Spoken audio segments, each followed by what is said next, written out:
You're going to bring them back at the end, right, for closing announcements and stuff? Okay. Kids love closing announcements. They don't want to miss that. Good morning. This has been a really weird day. I don't know about you. It's been one of those days. Not a bad day, just a weird day. So it's good to see everybody.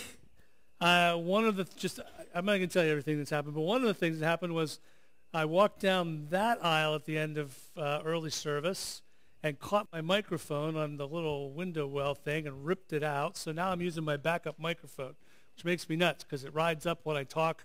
Robbie's doing everything he can, but it's my issue. And so you'll see me doing this 100 times today. So I'm just telling you, I'm annoyed, but I'm trying not to let it affect things. Are you coming to fix my mic?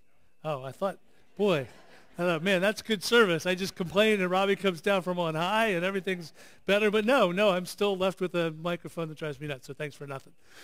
Okay. All right, I'm good. It's good to see everybody. A couple things that I do want to mention on different levels of seriousness. So one thing that is a serious thing to mention today, you hopefully got the news yesterday that Mike Lefevre passed away. Most of you probably did not know Mike. Mike was best friends with Andy Weidler, very close to his wife Rachel. And so they're taking this loss hard, as you would imagine. But what they wanted us to know, Mike dealt with cancer for years, and it was a roller coaster ride for him of remission and recurrence. But through all of that, he's been on our prayer list I don't know how many times. And Andy said, please share with the church how much Mike appreciated the prayers of this church. And he said, I go over there to visit him, and we'd be talking about stuff, and I'd be sharing Bible stuff with him, and he kept saying, you know what, I'm amazed that people who don't even know me are still praying for me. So it's important when we pray for people. It's important for a lot of reasons. You were a witness to somebody who was struggling in a difficult phase of life, so thank you for that. That's one. Second thing, there will be a special announcement at the close of worship today. The elders have something they want to address and something they want to share with us, and that's kind of important, so you're going to want to be around for it. It's a good thing, so don't worry or be full of angst, but stick around. If you are a Jacksonville Jaguars or New England Patriots fan, kickoff's like 3:30. You got plenty of time. If you're an Eagles fan, you have other issues, so so you don't need to rush out of here for football. You got lots of time for that. Lastly, please remember that we have a blood drive on Wednesday. We live in a community. Our community needs blood.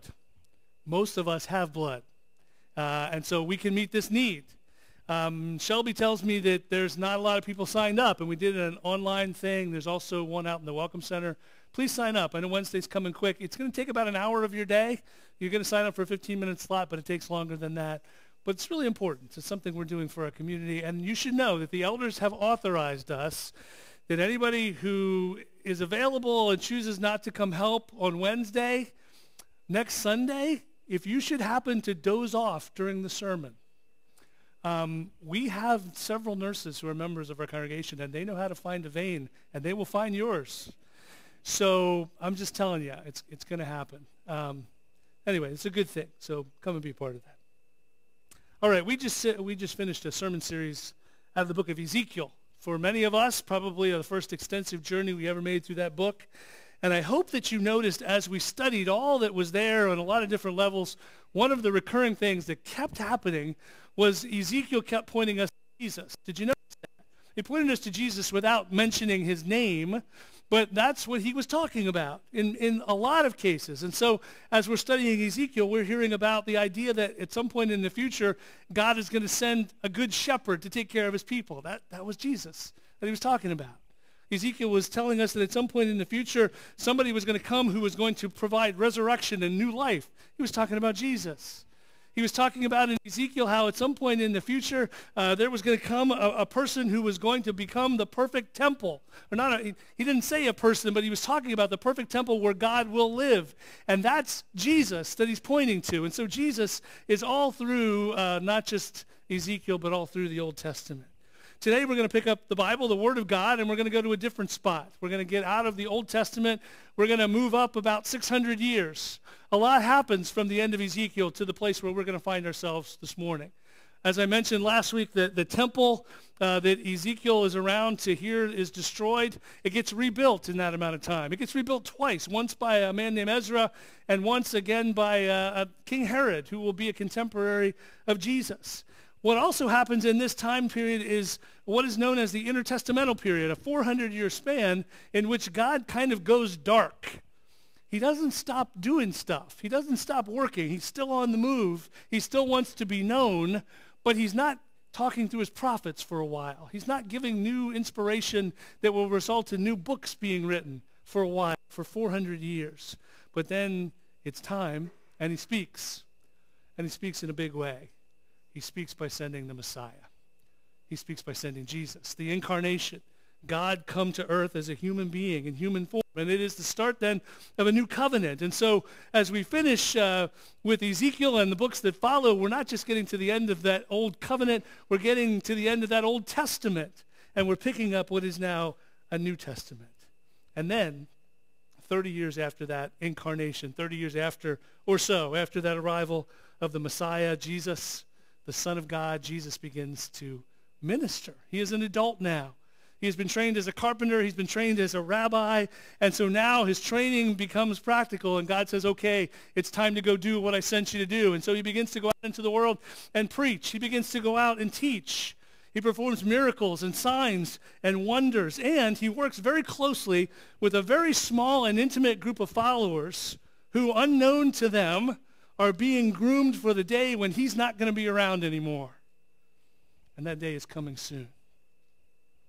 Today, we're going to begin a series in which we focus in on 1 week of Jesus' life. 1 week. It's going to be 8 days until we're done with it. But really, arguably, the most eventful week of all of them, the most significant week of all of them. The week in which many of the things he's been talking about will start to make sense. A week in which many of the things that he's been doing to train his disciples will begin to pay off because they'll start to use those things. A week that is going to witness Jesus' death, but it's not going to end there. 1 week. It is known variously as Holy Week, Passion Week. We're going to call it for our purposes, and thank you to Jason Fyock's artwork, we're going to call it the Long Walk to the Cross. Grab your Bibles this morning. This 1 week that changed everything is recorded in all 4 of the Gospels. Matthew, Mark, Luke, and John. 3 of those are called the Synoptic Gospels, right? They're very similar in how they're written. And there's a lot of things we could say about that. But Matthew, Mark, Luke are very similar. John is kind of an outlier, written a little later, comes from a little bit different perspective. I hope that you will read these scriptures over the course of the next 2 months or so. I hope that you'll go in and dig into this last week. These are approximately where you can find the last week of Jesus in each of these 4 Gospels. If you don't write it down or you want to come back to it later or you misplaced where you made the notes, just go till you come to the day we're going to talk about today. It's going to be toward the end of all of them. You won't have any trouble finding it. And it's interesting, even as you read the Synoptic Gospels, there are differences.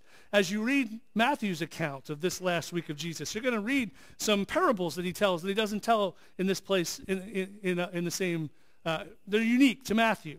Luke is going to bring some information in there that's more intimate, he's going to sort of give us an inside look at some things that we may not see from some of the other writers. And John, you got to love John. John is basically going to devote almost half of his entire gospel to this 1 week of Jesus' life. And so it may not be I don't know what, I didn't compare number of verses, but in terms of percentage of the gospel, John, above all else, is going to dedicate so much to this story of this last week of Jesus' life. And it's interesting because as weeks go, it starts sort of normally, just simply. It's a Sunday, and Jesus is traveling. He's been traveling. Actually, he's been journeying for a lot longer than probably the people around him noticed. Because all the way back in Luke chapter 9, at one point, Luke talks about how Jesus turns his eyes basically toward Jerusalem and begins, Luke uses the term resolutely, to head toward Jerusalem. He's not going to get there for a while, but he knows where he has to go, and he knows what's waiting for him. And so it would take a resolute spirit to get on this journey that Jesus has been on, right? If you know that where you're going to go, there's going to be some difficult times ahead, you're more inclined to say, I kind of like it here. But Jesus doesn't do that. He begins to move. And so now he has reached the outskirts of Jerusalem. He's on the east side. And here's a topographical map. I don't know if that helps you. I don't know if you're map people or not. The color you can see is sort of an outline of the old city of Jerusalem. The pink is about where the temple is. And then off to the right there, you can see the Mount of Olives, the thing that looks like a top-down view from Google Maps of a mountain. And so Jesus is making his way from the east. He has found himself along the lines of the slopes of the Mount of Olives. And the Mount of Olives is a fascinating place. Luke, one of those little details Luke gives us that the other writers don't. Luke tells us that each day Jesus goes into the temple area and he preaches and teaches. And then each night during this last week, he goes out and basically camps on the Mount of Olives. Interesting. There's two big things that are going to happen over the course of this week on the Mount of Olives. On Tuesday, probably, Jesus is going to give a long and very important sermon that has come to be known as the Olivet Discourse. And then, of course, on Friday, he's going to be betrayed on the Mount of Olives. He's going to be betrayed near an olive press on the west slope there. You can perhaps see the notation there. It is a place that we have come to know as Gethsemane. And so a lot happens on the Mount of Olives. But now what he does is interesting. He sends two of his disciples off to find a ride. Not an Uber. Sends them off to find a donkey. He's going to ride for a little bit. And this, by the way, is fulfillment of prophecy from the prophet Zechariah, probably 500 or so years before the events actually take place. I don't know how prophecy, I think different, there's said to be more than 300 prophecies of the Messiah in the Old Testament. Personally, some grab me more than others. Some I think, that might be a reach. And others you read and you're like, whoa, there's nobody else that could have applied to other than Jesus. This one for me is kind of in the middle, but it's important because it's referenced in the Gospels. All four of them say, by the way, this is happening, and it's a fulfillment of prophecy when Jesus sends these men for a donkey. And so Jesus gets on the donkey, and he begins to enter the city. And when he gets in there, though, here's what's interesting. He begins to encounter different kinds of people. And the people receive him in different ways. And really, this is what I want us to think about today as we begin this study, as we begin at the front end of this last important week in Jesus' life.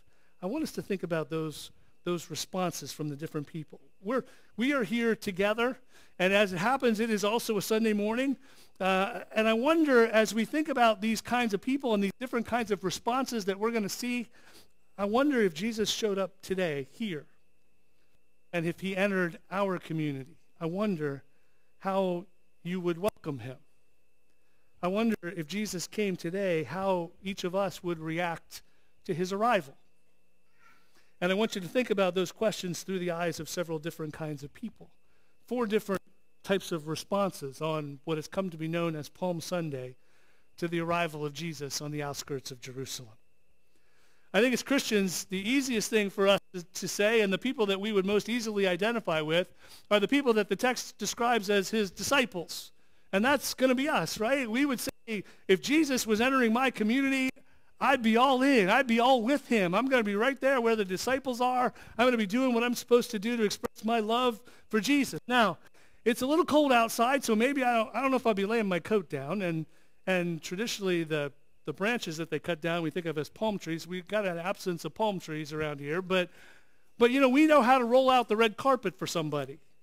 And if we knew that Jesus was coming and we were followers of Jesus, we would do that upright. We know how to make a bride feel like the center of attention and everything, right? We know how to make royalty feel like, hey, you're the top of the heap, or a president. We know how to do that. And so we do that. We would be, you know, if you're along this line, you're probably thinking, I'm with Jesus. If he was to come into town, I would be right there with the mob of disciples shouting and singing and praising him.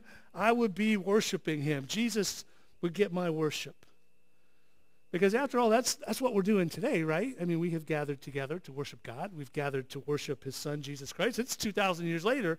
We haven't even seen him face to face, and yet we're still doing that. And we do that every week. We have communion every week. And surely we would do that as well if Jesus was to show up in our town. Here's the thing, though. We're learning more and more. I hope we're learning more and more about what it means to be a disciple. That's a word that's commonly used in the New Testament. We're still trying to get our hands around it. We're understanding now that a disciple isn't just somebody who joins a club. It's not just somebody who says, yeah, I'm kind of with that guy. A disciple is somebody who is becoming like the person they're following. And that's a big deal. That's a thing. And so here's a question. And it really has to do with those other observers who would not be counted necessarily among the disciples, but who might have been watching the disciples when Jesus arrives. And so by extrapolation, these would be, if Jesus was to come today, these would be the people from the community who would be watching me, who claiming to be a disciple as Jesus arrives. And the question really is, would they recognize Jesus through me? Would they look at me and be able to see in any kind of a meaningful way, oh, I see some Jesus there. I see where you get that.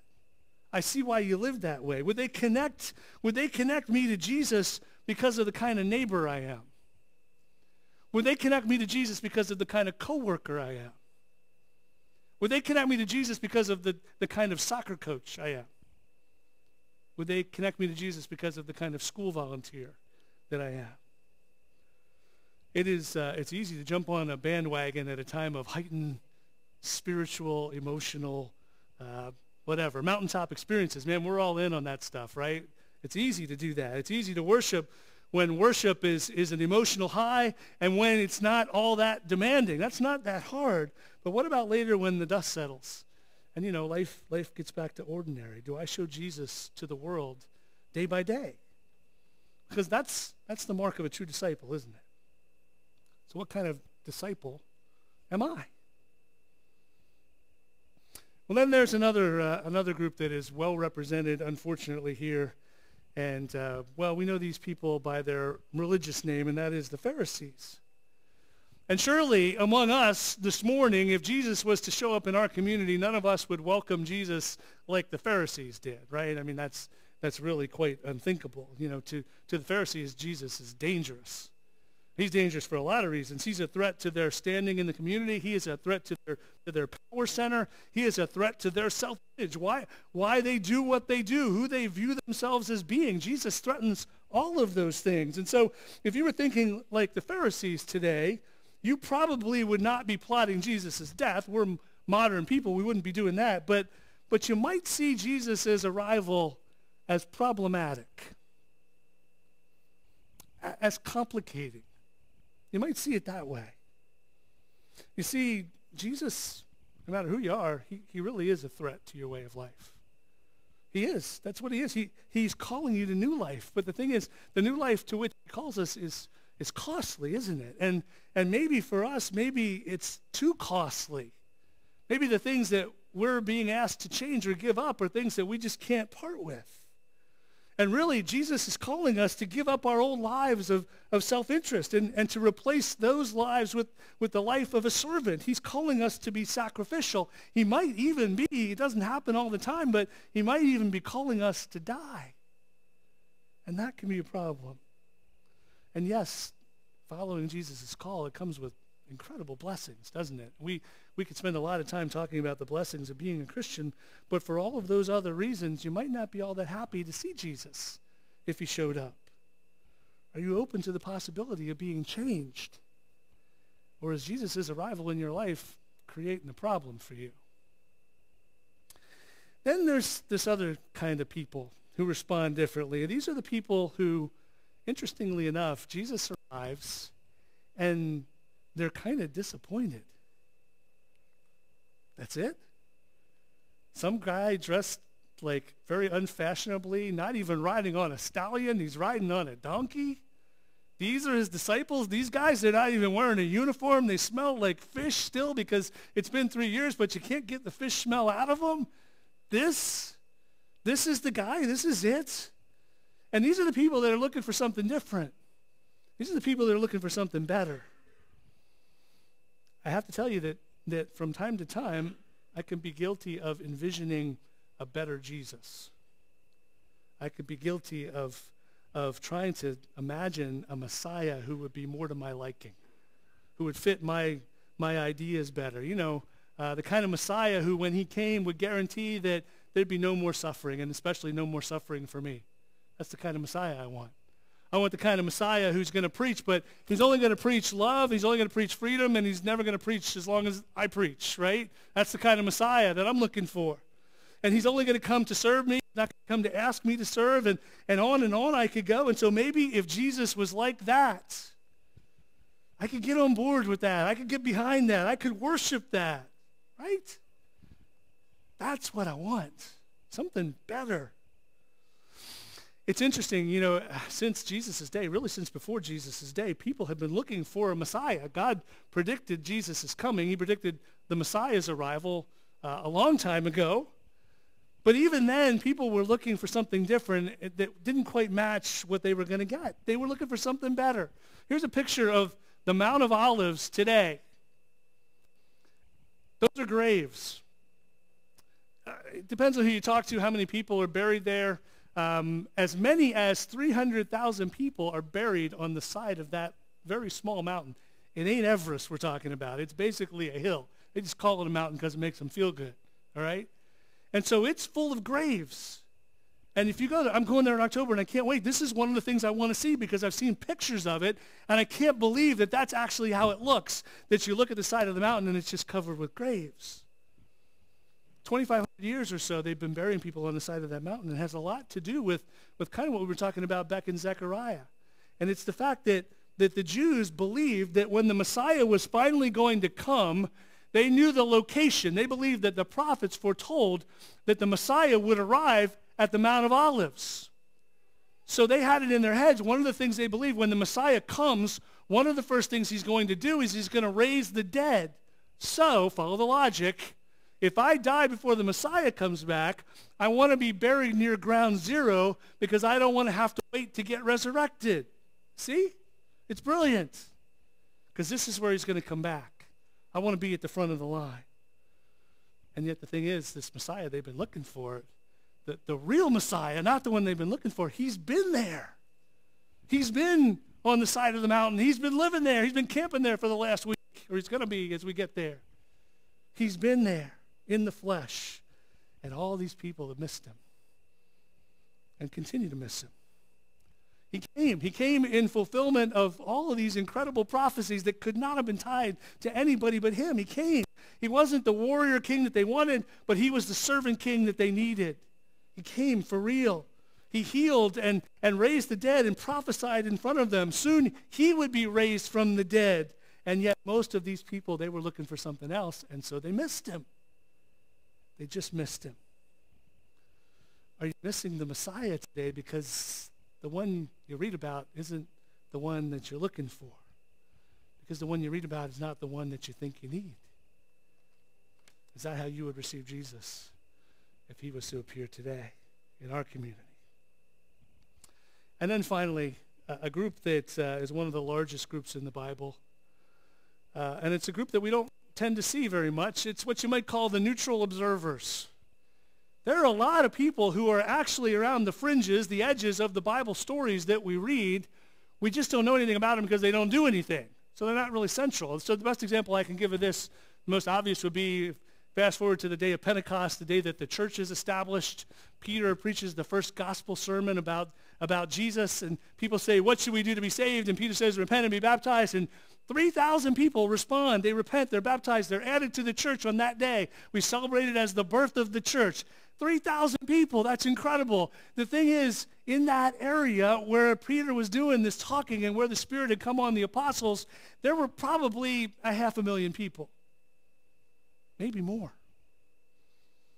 That's a lot of folks who saw what was going on, heard the story of Jesus, and said, why do I care about Jesus? What relevance does he have to me? My life isn't affected one way or another by this guy who came and who may or may not have done all that stuff. Jesus, meh. So these are the people that Jesus rides on. Jesus is entering the city, and these are the people looking out the window going, yeah, some guy on a donkey just rode by, and a bunch of people following him, doing stupid things with their coats and tree branches, singing a bunch of weird stuff. Man, I got to get to work. Or I got to make dinner. And that quick, Jesus is out of their consciousness. And so maybe that's you. Maybe you're a neutral party. Maybe Jesus, meh. And I want to tell you this morning that that's okay. It's okay in this moment. It's not okay long term. It's not a good long-term strategy, but it's okay for the moment. But here's the thing. I have to warn you that you can't learn some things about Jesus and stay as a neutral observer. You can't find out some things about his life and the things that are going to happen to him and stay neutral on who he is and whether he matters to you. You can't if you go on this journey with us. You can't if you look at this last week of his life and you see all the things that happened, the events of this week. They will not allow you to keep your neutrality. You cannot be Switzerland by the time we finish this journey. So are you willing to come on the journey with us? You might lose your neutrality if you do. On the other hand, your life may be changed forever in the best possible way. In the text, as you look, I didn't encourage you to open up and look. I wish I had done that because we weren't going to read anything this morning. But if you have it in front of you and you're looking down, seeing what Jesus does here, it's a strange little story. It's a strange Sunday activity for indoor people like me, horse riding. Kind of weird. But Jesus is about to get down off that donkey. And he's about to start to walk. He's got places to go, things to do. He is headed toward a cross, and he is headed toward a tomb. And he's not going to cover a lot of miles on this long walk to the cross. He's not going to take a lot of time. It's not going to be that kind of journey, but it will be a long walk. If we go along with him, we're going to see some things. If we go along with him, we're going to hear some things, things that have the power to change us if we are willing to be changed. And so let's walk together with Jesus, and let's start today. And now let's stand together and let's sing.